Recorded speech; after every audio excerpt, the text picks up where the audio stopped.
¿Qué dice la gente de mi gobierno y mi persona? Yo, bueno, excelencia, con usted no hay problema. El problema es con los generales. Balaguer tenía un conocimiento tal de que sabía todo el precio, en cuánto costaba un blog. Excelencia, porque usted es muy detallista. Y me dijo saber en los detalles que está Dios. Nosotros caminábamos en la 57 por el edificio Dakota cuando matan a John Lennon. Acaban de herir a John Lennon de gravedad.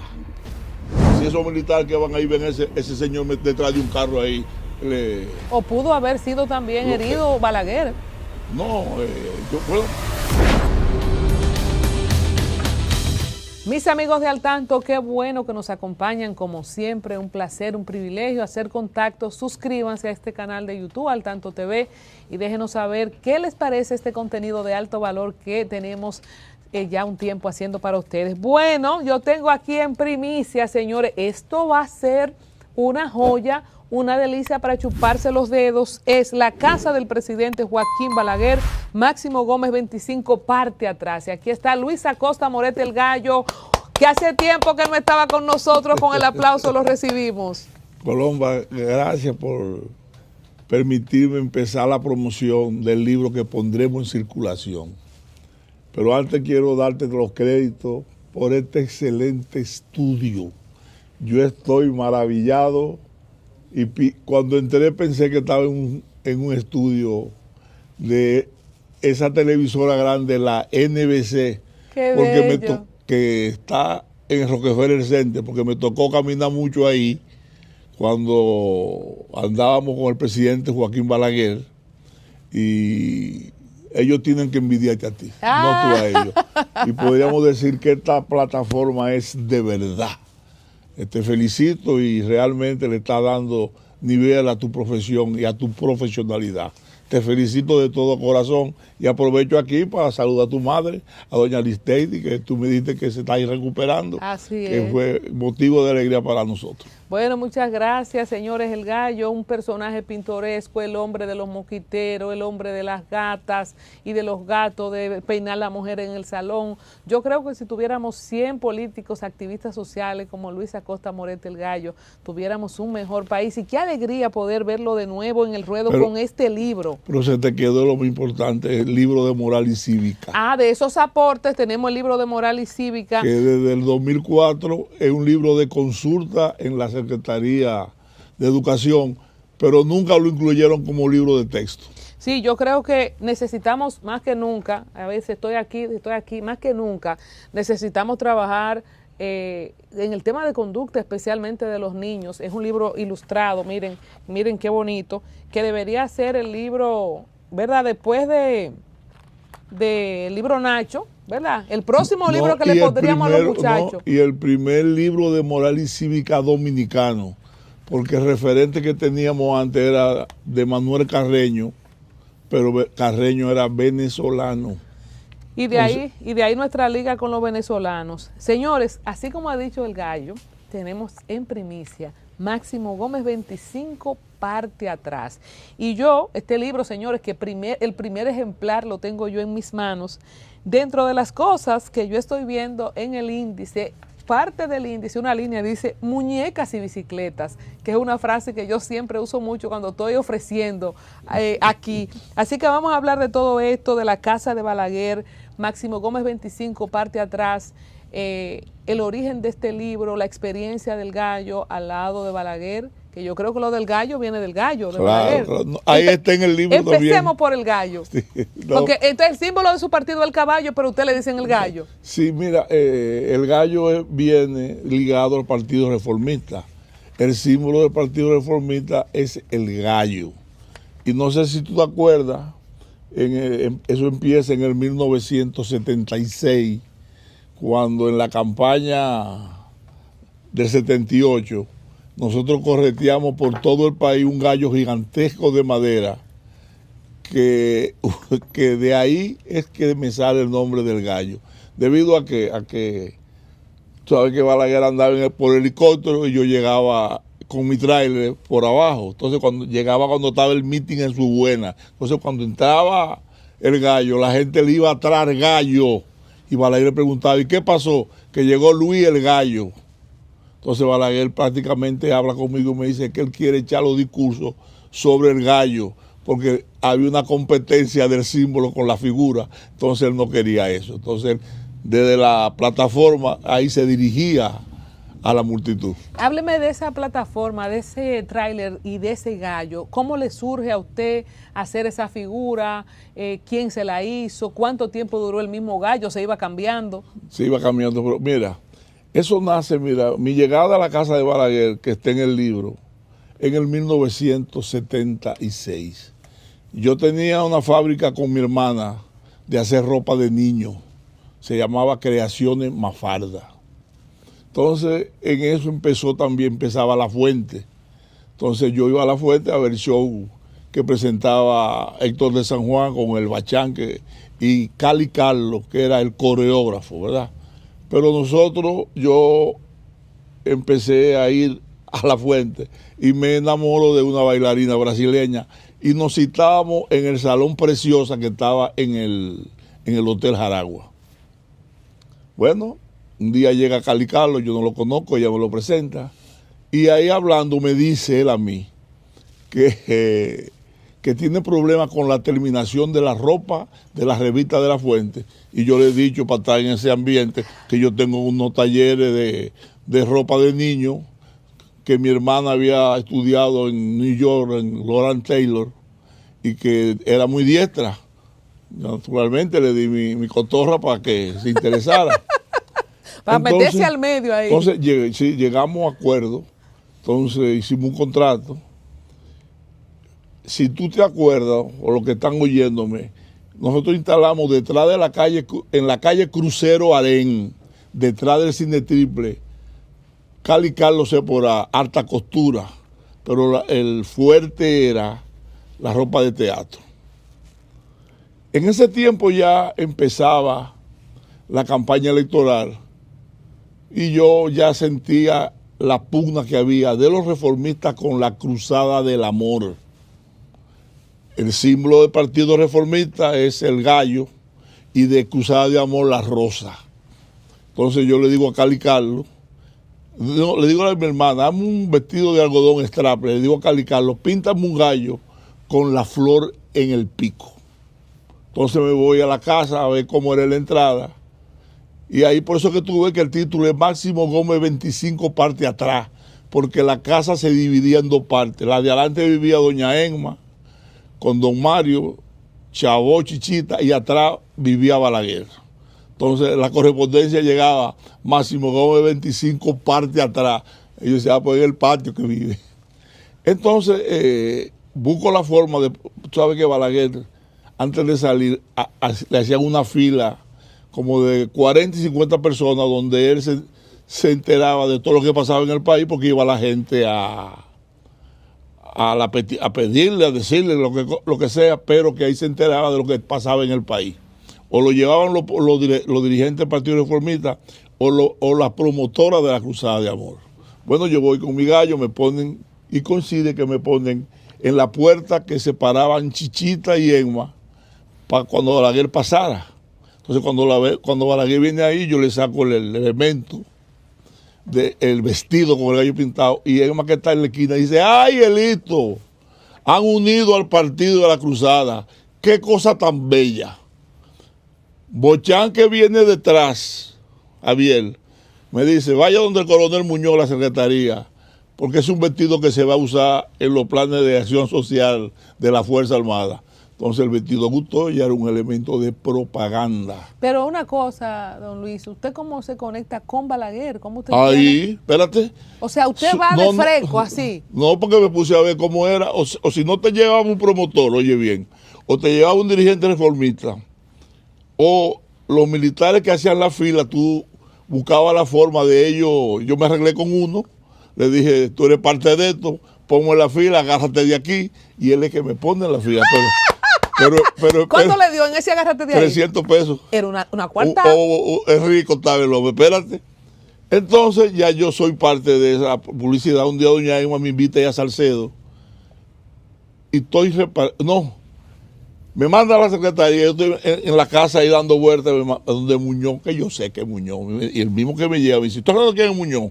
Entonces él mismo me lleva a la secretaría. Mi Muñoz cuando me ve me dice, ya me llamaron, te estoy esperando. Arranca a trabajar rápido, que eso va a ser un elemento de campaña. Bueno, como a las 2 semanas me dice, tráeme lo que tú tienes. Entonces cuando yo voy y le llevo como 100 unidades y me dice Muñoz con picardía, ¿y eso es lo que tú me trajiste? Le digo yo sí. Y me dice ahí, ¿y tú tienes, creo que tú no tienes dinero para eso? ¿Qué es lo que te pasa? Yo recogí todos los pintores de la zona colonial porque eran pinturas en el vestido a mano. Entonces le digo yo, bueno, tú me agarraste sin capital de trabajo. Entonces me mandó a hacer un cheque de 100,000 pesos. Yo me puse loco. 100,000 pesos.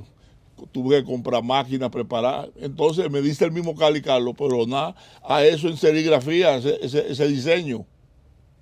Entonces voy a la 16 de agosto que estaba la serigrafía técnica de Leo. Entonces estamos tirando eso en cantidad industrial. Espérate. Un día alguien más me invita a ir con ella a Salcedo. Yo soy parte entonces veo los vestidos, cojo uno y digo, oh, pero este no es el que yo hago. Y esto, que cojo 2 o 3 y vengo para la casa. Al otro día me pongo en mi fila. Le digo, excelencia, su orden y mi creatividad se están beneficiando de ella. Bochán que está hasta la merced. Y le digo yo, ¿qué es lo que tú me voy a callar si eres tú mismo que estás con venida falsificándome mi vestido? Balaguer sigue caminando, se va, me acuerdo que se despidió ahí de los perros, tenía dos perros coli, que esos 2 perros donde lo adiestraron fue Raúl Castro en Cuba, y se lo mandaron a la casa, espérate, y viene Saturnino y me dice a mí, Saturnino era el asistente de Balaguer, quizá el hombre de más confianza y de más cariño que Balaguer en ese entorno había. Y me dice, Balaguer quiere que tú vayas al palacio conmigo. Yo me monto en el carro y voy con mi cerebro que a resolver mi problema, ¿verdad? Cuando entro con él, me dice él que si yo estaba en disposición de salir con él para yo recogerle los informes que decía la gente en las comunidades de su gobierno y de su persona. Entonces ya yo empiezo ahí a caminar. Me recuerdo que en el helicóptero chiquito, los militares andábamos Washington de Peña, que había pasado a Reformista, Saturnino y yo. Espérate. Entonces yo cogía mi informe, se lo hacía, se lo daba a Saturnino, que Balaguer le decía secundino. Se lo daba, entonces un día salimos de Villa Trina a Guaigüí. En el helicóptero eran como 10 minutos. Oye, este pasaje. Cuando estamos ahí, que estaban esos rodeados de militares, Balaguer no sé por qué me pregunta a mí delante de ellos, ¿qué dice la gente de mi gobierno y mi persona? Y yo, bueno, excelencia, con usted no hay problema. El problema es con los generales, que la gente no quiere saber de ellos. Y atrás dice uno, que no voy a decir el nombre. Por eso es que amanece con la boca llena de hormigas. Y yo le digo, bueno, si es por defender el gobierno no hay problema. Oye, nos dejaron solos. Se quedó Campeche, se quedó Guarioné, se quedó Chiche y Bello Andino. Y se fueron, pues nos quedamos a pernoctar en la casa de Guaigüí. Como a las 8 de la noche me manda a buscar a Balaguer. Me dice, usted habló muy fuerte ahí. Le digo yo, pues si usted me preguntó eso, usted en todos los informes míos yo hacía mi conclusión que era eso. Era para que yo lo dijera. Y me dice, esa gente no juegan. Digo, no se apure que no vuelve a pasar. Entonces, ahí empezó la interacción. Ahora, pero ese no vuelve a pasar. ¿Qué usted decía con eso? Que yo no iba a volver a hacer ese tipo de pronunciamiento. Entonces, ¿dónde encajamos nosotros? Cuando Balaguer perdió, que entregó. El único que se queda con Balaguer soy yo, porque todo el mundo se fue. Y antes de entregar el poder, comenzó a engancharse todos los civiles de la casa, comenzaron a engancharse a militares. Entonces vamos a establecer algo aquí, Luis. En ese gobierno estamos hablando del año ¿qué? 78 ya. Ajá, entonces antes de él entregar en el 78, sí. ¿Quiénes conformaban el círculo, el anillo de Balaguer? El anillo, bueno, mira. El civil, Bello Andino, Polibio Díaz, En eso estaba también Alilo Paulino. Sobre todo, ese era el anillo íntimo de Joaquín Balaguer. Naturalmente, él tenía un gabinete, como yo le digo, de sombra, que era el que ejecutaba, suponer. Bebecito Martínez, para las obras, era el hombre que tenía Balaguer. Balaguer tenía un conocimiento tal de que sabía todo el precio, cuánto costaba un blog, cuánto costaba una varilla, así que él sabía por el grosor cuánto era todo lo que se usaba en la construcción, que era el fuerte de ese gobierno. ¿Y cuáles eran los militares del anillo? Bueno, Mélido Marte, Campeche, Ojeda Valenzuela, Saturnino, que fue chofer de él desde cuando Balaguer empezó en educación, y 2 o 3 militares que eran encargados. Bueno, Perebello era el encargado de cuidar la casa. Él no participaba en la salida que hacía el presidente. ¿Y qué era cuidar la casa? En la casa, en la parte de atrás, y sus hermanas. ¿Y qué hacía él ahí, Perebello? Bueno, estaba ahí vigilando todo lo que pasaba en esa casa. Él era el responsable de lo que pasaba. Sí. No era que barría ni trapeaba ni nada de eso. No. El que barría adelante era Héctor, que una vez estaba Cela y él hizo una bulla y lavaba los carros. ¿Héctor qué? Cela, este escritor que vino. Entonces Héctor parece que se incomodó y estaba en un acto, se dieron cuenta. No es Héctor que está. Mira, era tan así que Balaguer tenía un cuidado con esa gente. Había una señora que tenía un coro adelante, Sombra Negra, que ella se llama Sombra Negra Balaguer Ricardo, que cuando Balaguer salía, hacían una salve, mujeres de la puerta apoyando a Balaguer. Entonces, espérate, cuando él no sentía eso, y una señora que fue profesora, que le decían Mary, que iba todos los días por atrás a darle consejo a Balaguer, óyeme. Entonces, cuando él ¿Y consejo de qué tipo? Político, pero voceado de afuera, ¿eh? Entonces, ¿y qué decía, por ejemplo, algo que ha dicho dándole consejos de que se recuerde de la educación, todas esas cosas, porque ella fue profesora. Entonces, cuando él no la oía... Voceando. Un día me recuerdo que me preguntó que si yo la había visto, y le dije, sí, ella está ahí. Y yo le dije, excelencia, porque usted es muy detallista. Y me dijo esa vez, en los detalles que está Dios. Sí, igual que Melania, la enana. Entonces, así que era una casa pintoresca. ¿Usted conoció a la enana? Claro. Cuénteme un poco de ella. Bueno, Melania y otra, no me recuerdo el nombre, que tú la ves en las esquinas, son apellidos Butén, que era... Melania era como una muñeca que tenía como para jugar. El Chavo, la hermana del presidente. Entonces, tenían privilegio y cuidado con eso. Ahí en el libro hay una parte interesante. Tú sabes que una vez uno de esos perros trató de morder al Chino Pichardo. El Chino Pichardo ha dicho, si ese perro me muerde le doy un balazo. Y ya no llegó a donde Balaguer. Y Balaguer lo que contestó es que esos perros están en su casa. Le gustaban mucho los perros en particular. ¿Y claro. cómo es que los Castro le entrenan a un perro? ¿Cuál era la relación de los Castro y Balaguer? Bueno, a Balaguer le llegaba el lado Copelia de Cuba.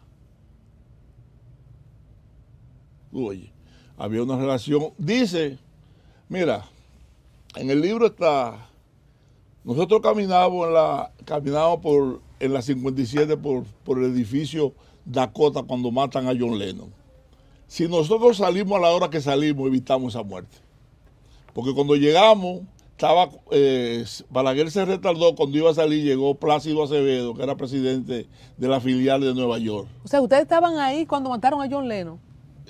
No, llegamos después. Entonces está hablando él con Balaguer ahí. Yo veo la hora que ya está oscuro y le digo, excelencia, no vamos a caminar. Sí, no vamos. Cuando llegamos estaba todo acordonado, óyeme.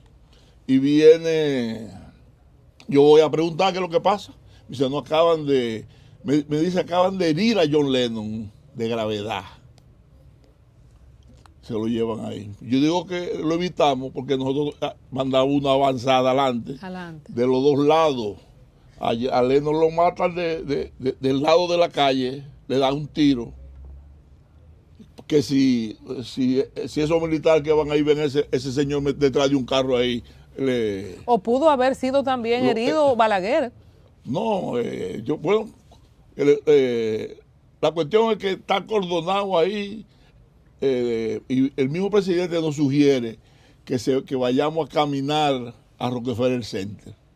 En el Rockefeller Center, ahí, como te digo, y hay una parte jocosa. Tú sabes que para subir al canal de la televisión hacían fila abajo. Entonces andábamos todos nosotros sacados y lo que estaba haciendo la fila decía que Balaguer era un padrino de la mafia porque andaba rodeado de toda esta gente. Entonces yo te lo dije, él se murió en la risa. Y ahí sucedió una cosa que nunca se supo. Ahí tú sabes que las puertas de entrada son giratorias. Ahí no pusieron una bomba de trueno una vez, que eso explotó, una bulla en movimiento. Y yo me acuerdo que cuando regresamos a la casa... ¿Pero quién le puso esa bomba? ¿Para Balaguer? Para Balaguer, bueno, vos evita que maten a Balaguer en el 62, un comando que había en Nueva York para matarlo. ¿Y cómo Bosch lo evitó?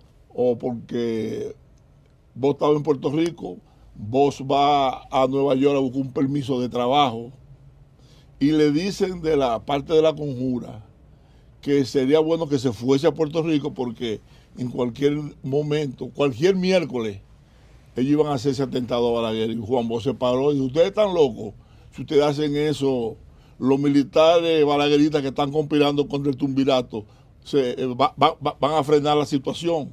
Y vos le mandó una carta, oye bien esto, le mandó una carta a Balaguer donde le explica cómo es la trama, y quien recibe eso era el secretario de Balaguer en Nueva York. ¿Sabe quién era? Gregorio García Castro, que recibe la carta. Entonces Juan Bosch le manda las gracias por eso. Balaguer le da las gracias a Juan Bosch. Sí, también pasó un atentado que está en el libro, que le iba a hacer Miguel Coco, que iban a poner unos explosivos bajo la alcantarillada en el trayecto de Balaguer, y eso estaba frente a donde vivía Juan Bosch, en la Nicolás Penson, frente a Santa Teresita. Y vuelve Juan Bosch y le dice a Miguel Coco, ¿qué tú vas a hacer? Si matan a Balaguer, van a echarle mano a los militares al gobierno y tumban eso. Que sale en un escrito ahí en el libro, que cuando se va a hacer el pacto patriótico, el Frente Patriótico, que va Miguel Coco y Guaroa Liranzo, Balaguer le dice a Miguel Coco, gracias por no matarme en esta vez. Es decir, o sea, que fue de dominio público eso. O sí, en una entrevista que le hizo César Medina. Sí, eso salió en el Listín Diario. Hay que buscarlo. Bueno, don Luis, usted dice, todos dejaron solo a Balaguer y yo fui que me quedé. Hablemos del 78. ¿Cómo pierde? ¿Cómo es que se van? ¿Qué significó que usted se quede? Bueno, será que fui tratando la sensibilidad de esa casa, tanto de doña Emma como de Balaguer.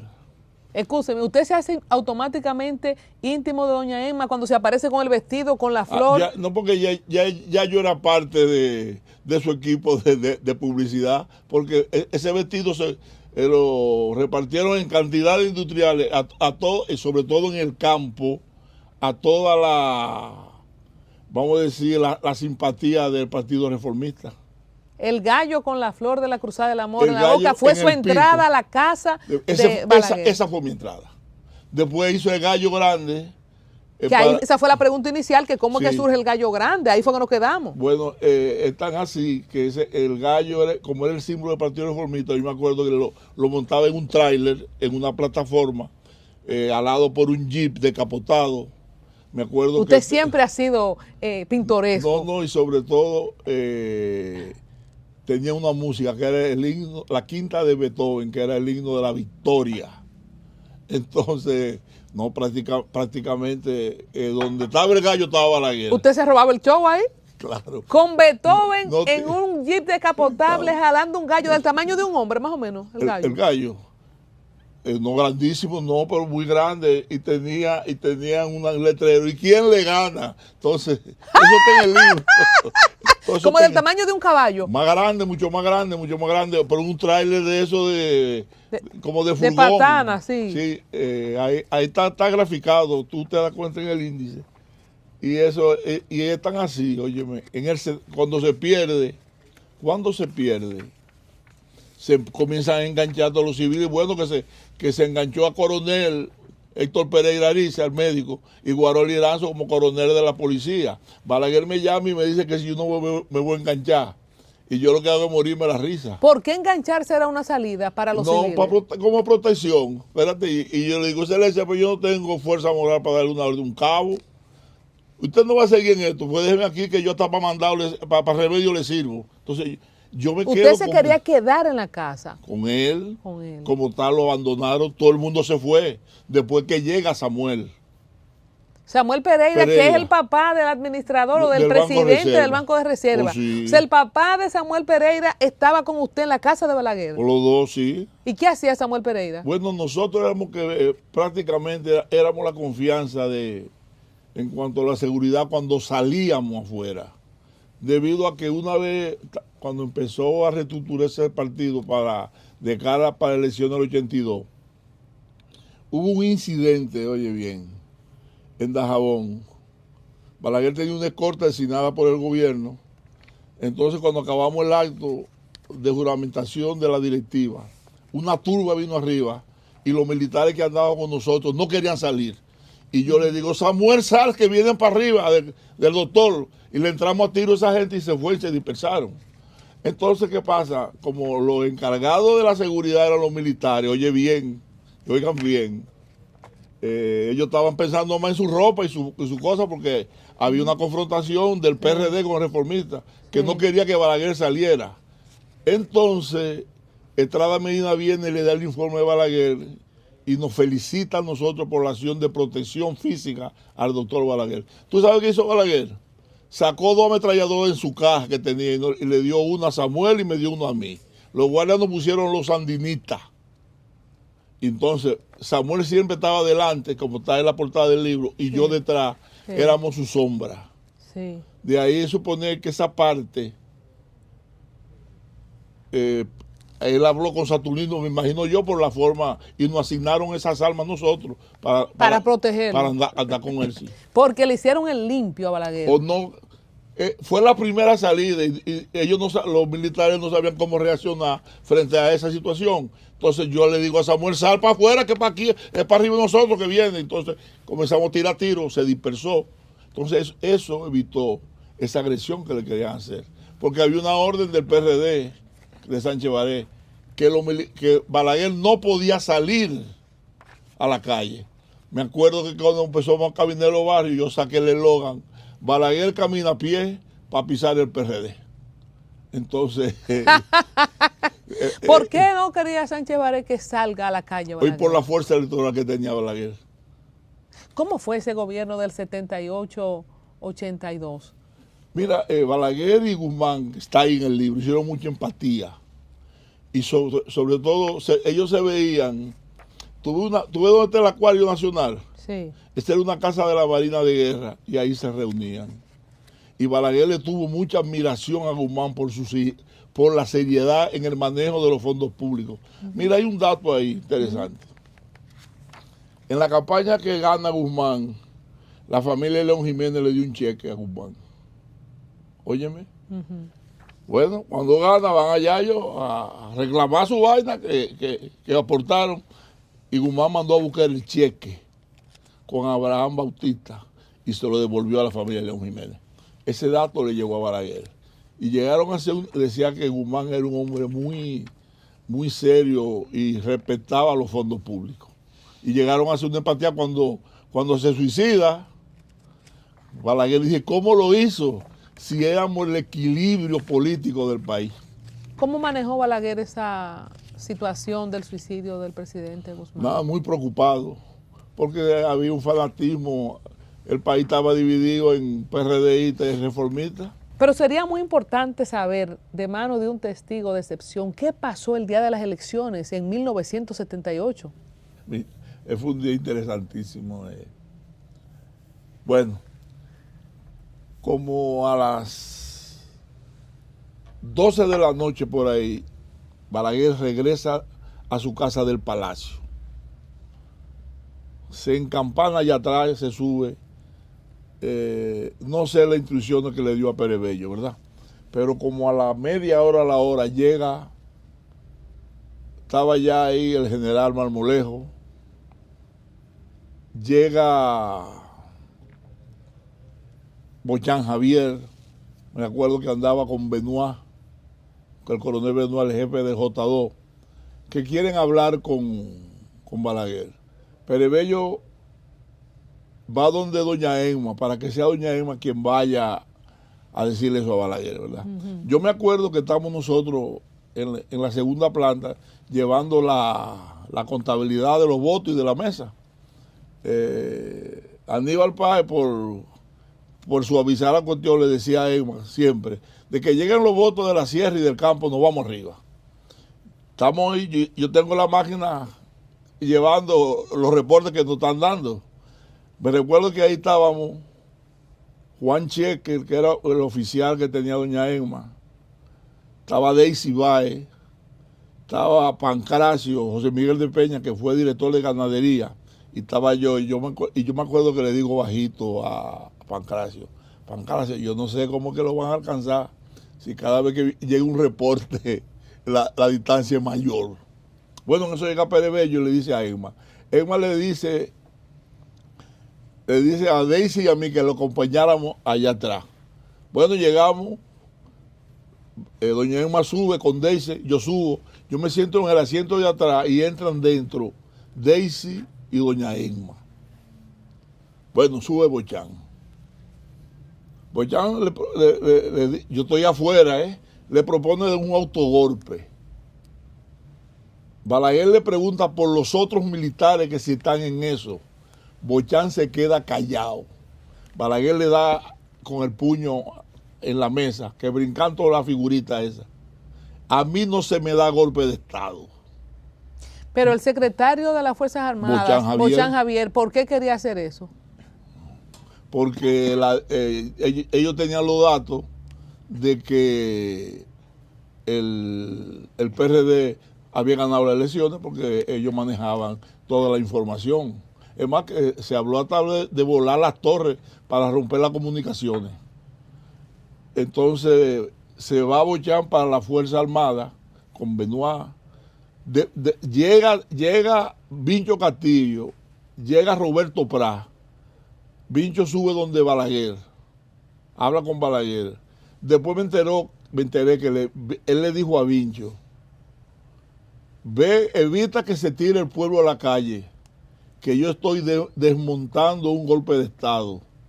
Y Vincho va donde Jorge Blanco, que en ese entonces eran amigos, y le dice a él, cuídate.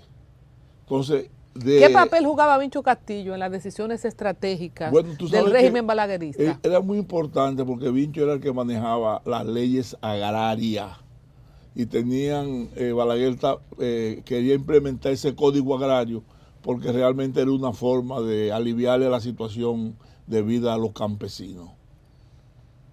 Bueno, al final, fíjate que Vincho es el que asume la defensa electoral y le quitan 4 senadores al PRD y un diputado, y eso da paso a que Balaguer tome el control de la justicia y de la Cámara y de los jueces y de la Cámara de Cuentas, y ahí es donde se crea el equilibrio, porque con la rivalidad que existía entre el PRD y los reformistas, lo que iba a haber una casa de brujas y sobre todo una división en la Fuerza Armada.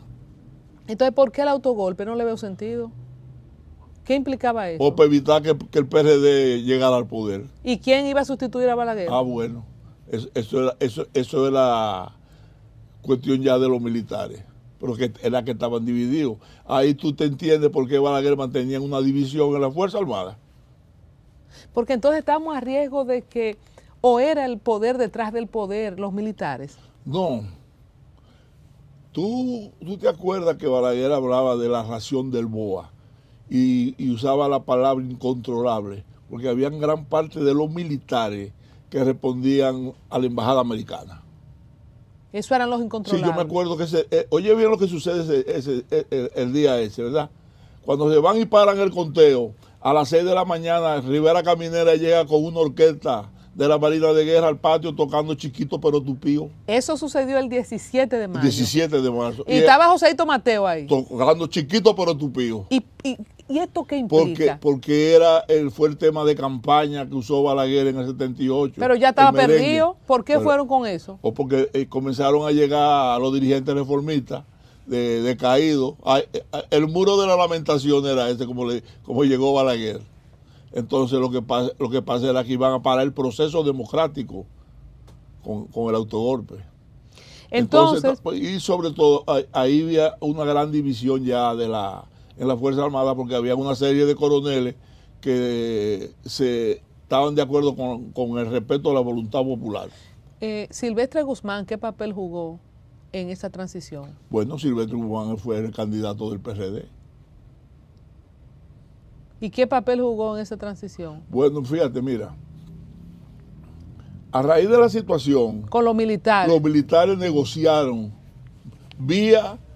tú sabes que un cuñado que tenía Milo Jiménez, apellido Colli, era vecino de Fernando Ortiz Bosch, ahí por la universidad. Y ellos le pidieron a Fernando que querían una cita con Peña Gómez. Peña Gómez se reúne con ellos y le dice que esa decisión de quien la tenía que tomar era Guzmán. Recuérdate que esos militares habían sido los que habían renunciado a raíz de la muerte de Orlando Martínez, que nombraron a Aníbal Seija como jefe de la policía para investigar ese caso. Entonces, en la reunión, Peña Gómez le dice, el que tiene que tomar esa decisión es Guzmán.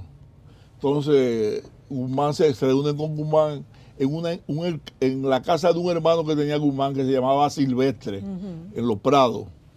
Entonces ahí, Guzmán sí le dijo a ellos que tenía compromiso con Valdés Hilario para ministro de Defensa y con los Inver MacGregor, que eran de la Fuerza Aérea. Entonces optaron por darle 2 años a Milo en la Cancillería. Que es el papá del Milo Jiménez, Milo, sí, que suena en los expedientes. Ese mismo. Y a Rivera, a Miama Castillo en la Marina, ¿cómo fue el otro? Miama Castillo, Peripera en la primera brigada, en fin. Y recuerdo que se armó había un relajo entre nosotros, que a Aníbal Seija le dijeron, o porta bien o portaavión, porque había un portaavión parqueado al frente ahí de los Estados Unidos. Yo quiero volver al gallo. Y me acuerdo, hay una parte interesante que a mí me marcó. A las 8 de la mañana llegó el embajador americano a la casa de Balaguer. Balaguer lo dejó sentado en un sillón de madera que se sentaban los guardias. Y se fumó, que yo la conté, más de 8 cajetillas de cigarrillos. Y Balaguer después le dijo, pida una cita por Cancillería, que este es un país soberano. No lo recibió. Entonces ahí comenzaron a armar la defensa comenzaron una serie de expedientes de que unos venezolanos dislocaron las votaciones y eso. Y Vincho con Olivero Félix consiguieron 4 senadores que con eso tomaban el control de la justicia y de la Cámara de Cuentas. Yo me acuerdo cuando la Cámara de Cuentas ya estamos trabajando, Samuel y yo con Balaguer directo, y nos pidió que le investigáramos pero y señales de lo que iban a hacer los jueces, y me dijo, esa es la que mete preso a los presidentes de la Cámara de Cuentas. Eso era antes. Antes. Yo quiero que cerremos el capítulo del gallo. ¿Cómo que a usted le surge? Ya sabemos cómo surgió el vestido del gallo con la flor en la boca. ¿Cómo usted se inspira en el gallo? ¿Quién le hizo ese gallo? Cuénteme un poco de eso. Bueno, ese gallo lo hicieron los camberos que tenían una ebanistería detrás de Indubán, ahí que me ayudó mucho este pintor José Félix Moya, que Dios lo tenga en gloria, con el diseño, con la cuartilla. Entonces cuando ese gallo salió, muchacha, eso...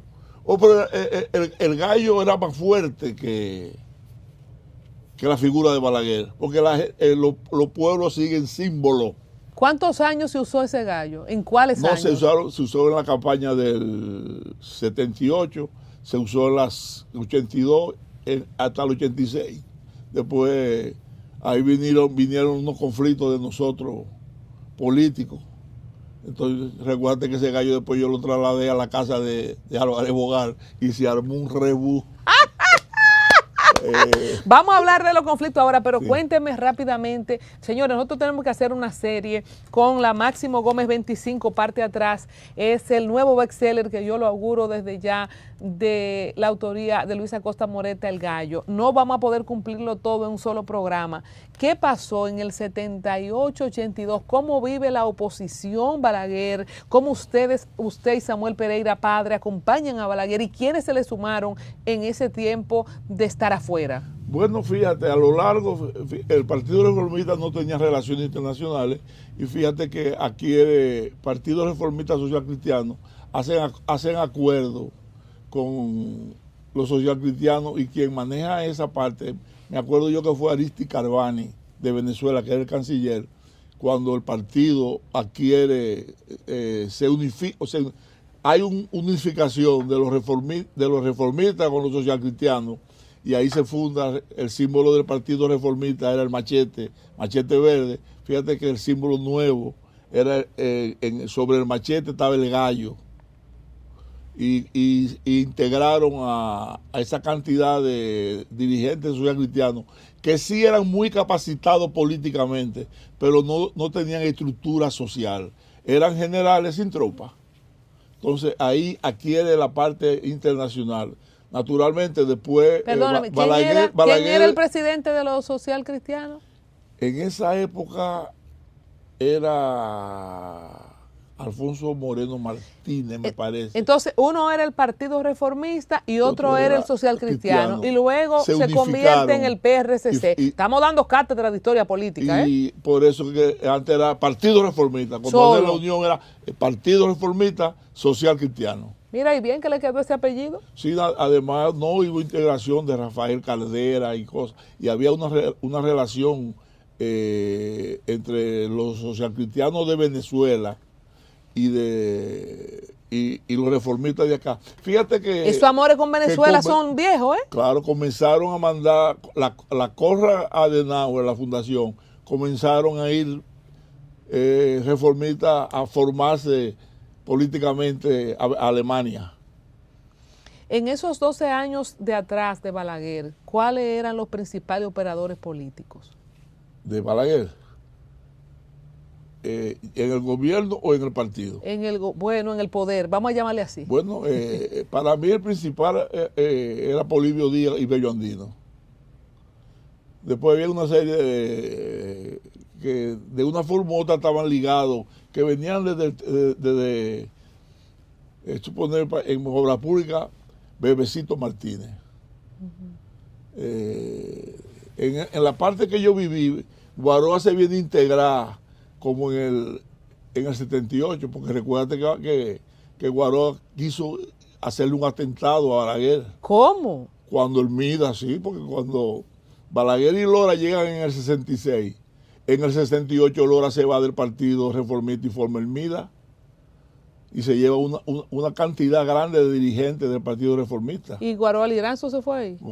De eso, si tú chequeas una serie de programas, Guaroa llegó a conspirar con Peña Gómez, con El Moreno, con todo ahí. ¿Y qué tipo de atentado le tenía Guaroa Liranzo a Balaguer? Guaroa trajo 2 sicarios que están en el libro para matar a Balaguer. No. Y Balaguer va al aeropuerto y se mete debajo del avión, que hay una foto de él ahí, para comprobar, y lo cogió y lo hizo preso domiciliario. ¿Y cómo perdonó a Guaroa Liranzo, que después se convierte en una persona cercana? Porque Guaroa tenía una relación afectiva con la hermana de Balaguer, con Chichita. Vamos a hacer un paréntesis con las hermanas de Balaguer. ¿Cuántas eran y el papel de doña Emma en el gobierno? Ok, mira. La primera hermana de Balaguer no era de padre y madre, Lidia. Lidia fue producto de la mamá de Balaguer con un cubano que al final, oye bien, al final ese cubano se desaparece y quien lo arregla es Lili, que era primo de la mamá de Balaguer. Y le echan mano en Samaná, Macabón, y se desapareció.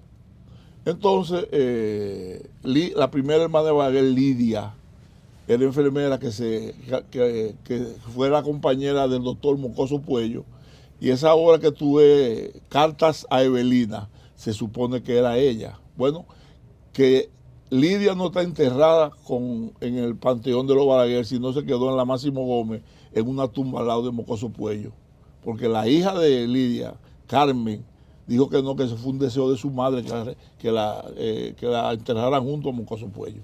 Esa es una. Después estaba Carmen, que era y la intelectual, la profesora.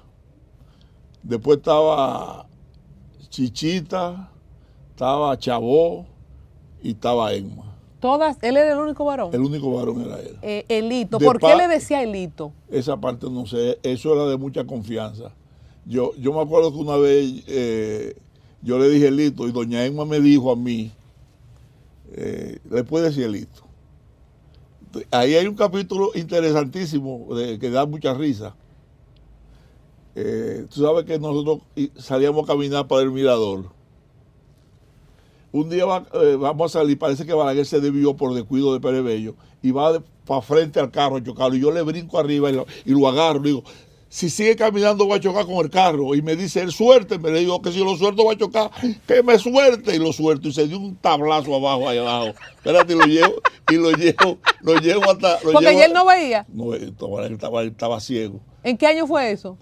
Eso fue como en el 80, 81. Pero él tenía mucho ciego. Desde el 72. ¿Cómo? O sea, así mismo. Pues él gobernó toda la vida ciego. ¿Tú no te acuerdas que en un programa tuyo yo te enseñé una forma de manejar la situación con un reloj? Que hicimos. Sí, pero eso hace mucho, fue en el 2011, acuérdemelo. Eso está ahí. Me lo tiene que decir en este episodio antes de irnos. Entonces se dio un tablazo. Abajo, sí, y lo llevo hasta la puerta y le digo, aguante, espérate. Se sienta porque Balaguer caminaba, íbamos a caminar, iba Balaguer con las dos hermanas, con doña Emma y con Rosa. Yo llamo a Pérez Bello, que era que tenía que sentarse adelante en el carro para irnos para allá. Y Pérez Bello, al ver la cosa, no se fue. Yo me monto y dice Balaguer, ay, Emma, ese gallo sí es malo. Dejó que me diera ese golpe. Yo voy a darte muerto a risa. Y le dice Emma, pero él te agarró y tú forcejeaste y le dijiste que te soltara. Y él te soltó y te diste. ¿Por qué le decía gallo a usted? Sí, ese gallo sin malo. Entonces doña Emma le permitió decirle Elito. Elito, me dijo, no, tú le puedes decir Elito, porque eso era muy de confianza. De ellos dos. De la familia. Entonces, ¿por qué doña Emma es la que más suena, aunque hay tantas hermanas? Déjame explicarte. ¿Por qué nace la cruzada de amor? A raíz de los demandas de la banda, del abuso de la banda de los barrios, ¿verdad? Balaguer necesitaba un brazo social para acercarse y, vamos a decir, y aliviar la situación por todo lo que pasó. Entonces, Laíta, la hermana de Emma, manejaba la parte social del Partido Reformista. Ella decía que ella fue de la que ayudó fuerte para que Balaguer sea presidente en el 66. Pero Laíta era de pueblo. Entonces, para la acción necesitaba otro tipo de personas que pudieran lidiar con todos los estratos, con los altos, los del medio y los de abajo. Y Emma inicialmente se opuso a eso, porque no quería el conflicto entre las hermanas, pero Balaguer se lo ordenó, se lo impuso. Él eligió a ella. Sí. ¿Cómo Perdóneme, gallo, Emma Balaguer fungía a las veces de primera dama. Balaguer nunca se casó, sabemos que porque le quería levantarse de cualquier lado ya. Afiarse de cualquier lado de la cama. Ahí hay un capítulo de cuando Balaguer se enamora en Boston. Espérese, Dios mío. Y escriban en los comentarios si usted quiere que hagamos una segunda parte para conocer Máximo Gómez 25 parte atrás, porque ya tenemos como una hora y no vamos ni por la mitad del libro. antes de Balaguer enamorarse, nos quedamos en la importancia de doña Emma hiciera la primera dama. Sí, sobre todo por la diplomacia y el don de gente de doña Emma. Y era una mujer al fin dulce, muy dulce, pero con mucha autoridad. Y tenía preparación para poder conversar a todos los niveles con las personas. Ese gallo sí es malo. Hábleme del reloj ahora. ¿Cómo es que Balaguer, señores, Balaguer no estaba ciego en los 90 ni en el 2000? Lo que está estableciendo una de las personas de la casa de la Máximo Gómez 25, parte de atrás, como Luis Acosta Morete el Gallo, Samuel Pereira Padre, es que ustedes eran la gente que sabían todo de la interioridad de Balaguer. Sí. Entonces estaba ciego de los movimientos. Desde el 82. Sí, ¿Cómo va ciego. perdiendo la vista Balaguer? Dice que lo que acelera la visión fue cuando él se cae del helicóptero o viajaba en un helicóptero que no era presurizado. Entonces yo me acuerdo que estando nosotros en Boston, en una exploración que le hicieron, me acuerdo yo que hacía un frío terrible en Boston y Balaguer estaba sudando frío con eso. Me tocó a mí estar con él. Y yo le digo ahí cuando salimos, Excelencia, ¿cómo usted dejó ponerse así, por Dios? Y me dijo encojonado. ¿Y qué usted quiere? ¿Que le deje ese país a los gorilas eso? Sí, entonces, lo del manejo, fíjate. Entonces, presurizado que...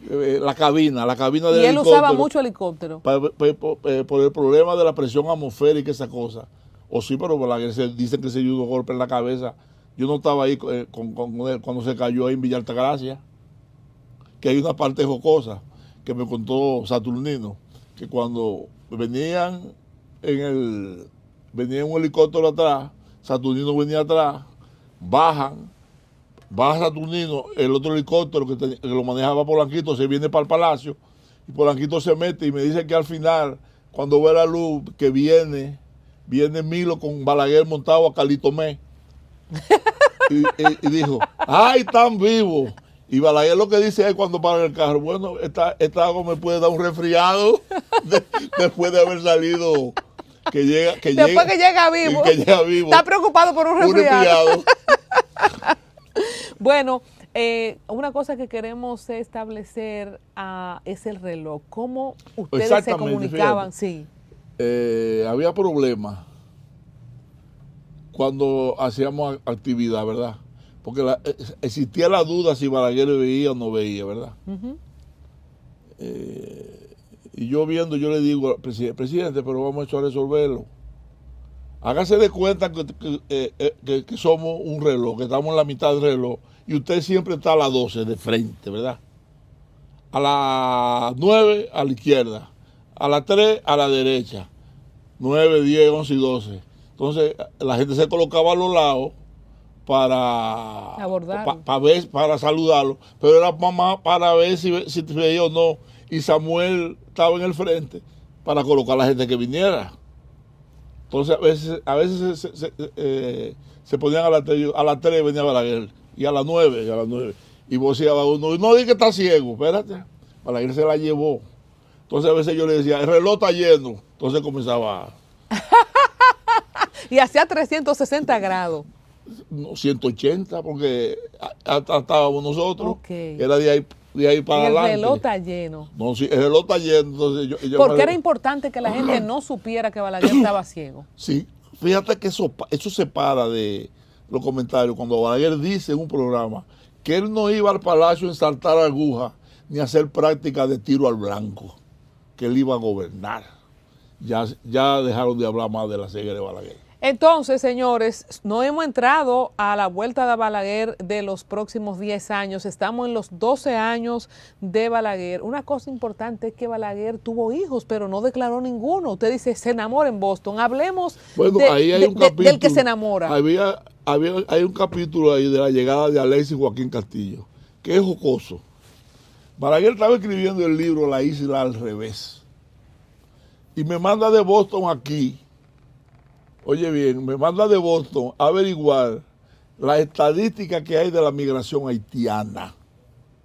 Me acuerdo yo que era empleado en Interior de Policía o su secretario, Aníbal López. Mira, ahí está el gallo. Enorme. Mira, y ahí abajo están los eslogans que yo inventé. Enorme. Balaguer querido, el pueblo está contigo. Eslogan de Luis Acosta Moret el Gallo. Balaguer, sin ti se hunde este país. Eslogan de Luis Acosta Moret el Gallo. Y vuelve Balaguer. Balaguer construye y el PRD destruye. Balaguer camina a pie para pisar el PRD. Agua bendita para los reformistas, entre otros eslogans de este gran creativo. Pero ese último, el último meeting que hace Balaguer para el 86, cayó el aguacero más grande y se estaba dispersando entonces yo cogí el micrófono y dije, agua bendita. Entonces, se unificaron otra vez y Balaguer tiró un discurso. ¡Qué monstruo! Agua bendita para los reformistas. Sí. ¿Usted es el mejor publicista político de este país? ¿Qué es lo que están hablando esos consultores de fuera? Pero Colombia, ahora el único partido que vaticinó que iba a ganar Trump fue la UDC y fui yo.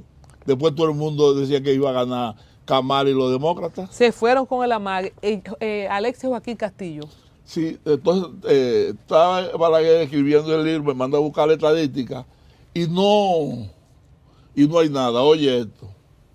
Aníbal me dice, mira, hay un estudiante de ciencia política que su tesis fue sobre la migración haitiana. Él es el que tiene más datos. Me da la dirección de Alexis Joaquín, que yo no sé nada. Ahí en el Miramar. Me acuerdo cuando llegué a la casa, estaba casada con una doctora, Francisca Hernández. Comenzamos a hablar y yo le explico. Y me dice Alexis Joaquín Castillo a mí, que él solamente le entrega esos datos a Balaguer.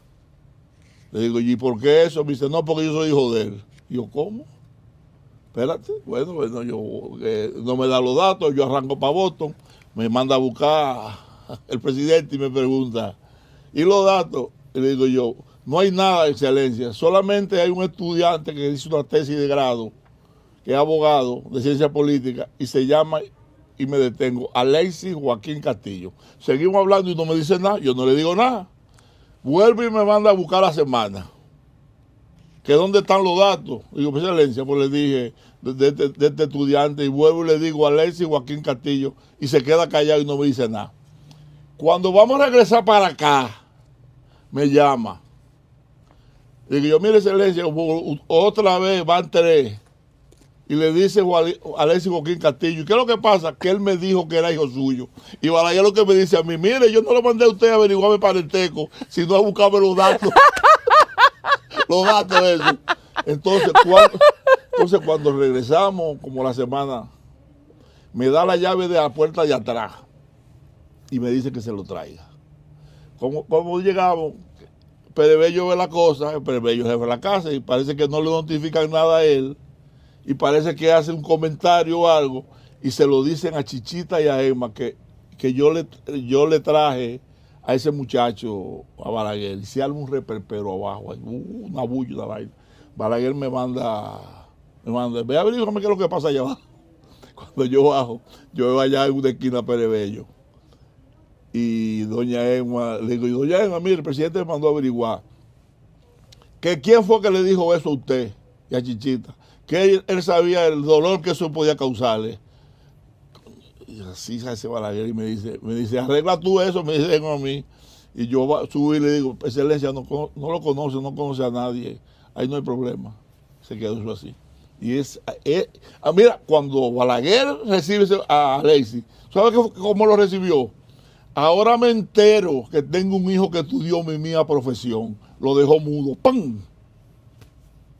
Wow, o sea que hasta el momento Balaguer no sabía.